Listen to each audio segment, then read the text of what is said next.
even the Founding Fathers didn't agree on everything. But they did agree on this. If liberty is to survive, the people must stay vigilant, and power must always have limits.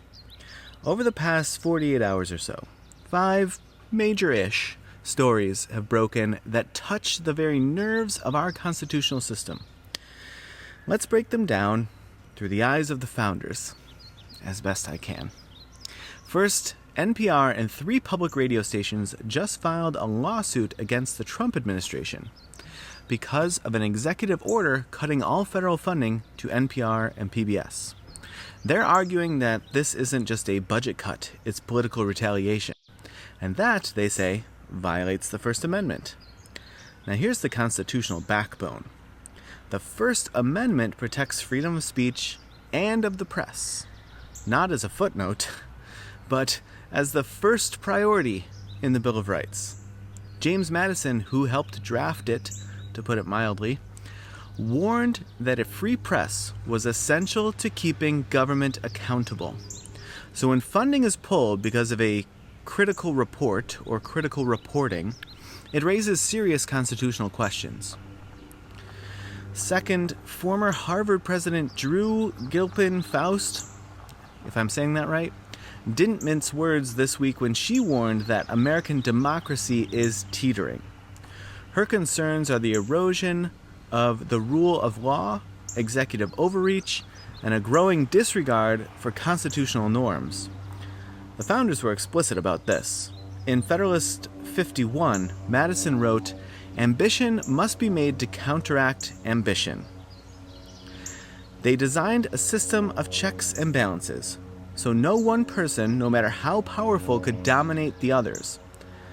The idea is everyone wants to keep and wield their power. And that system only works if we all agree to respect it. Meanwhile, the Supreme Court is reviewing whether lower federal judges should be allowed to issue nationwide injunctions. The specific case is an executive order by President Trump aimed at ending birthright citizenship, something guaranteed by the 14th Amendment. Nationwide injunctions are controversial.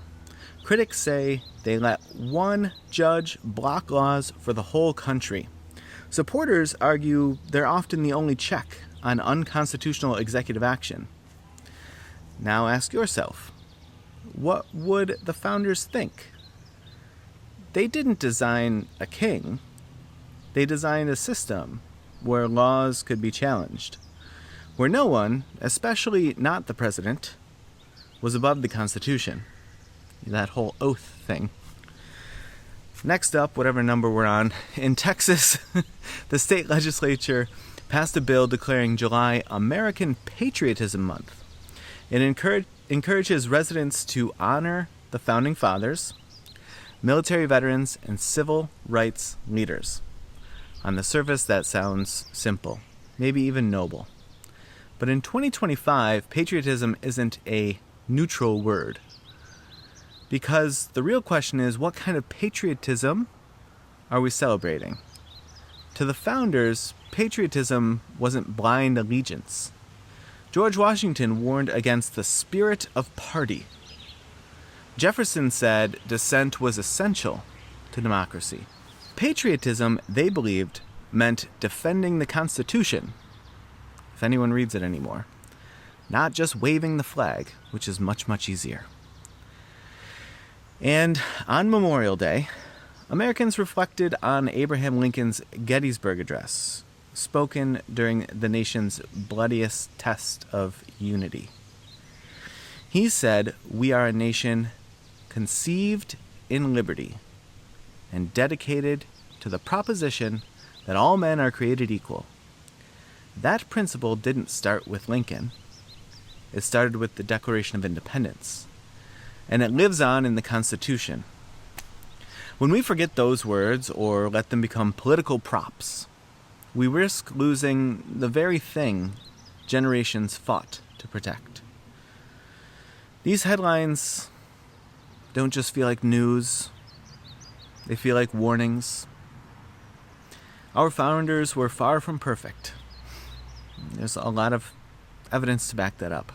But they built a system designed to be better than any one man, woman, any faction, or any one moment in time. They gave us a republic, if we can keep it.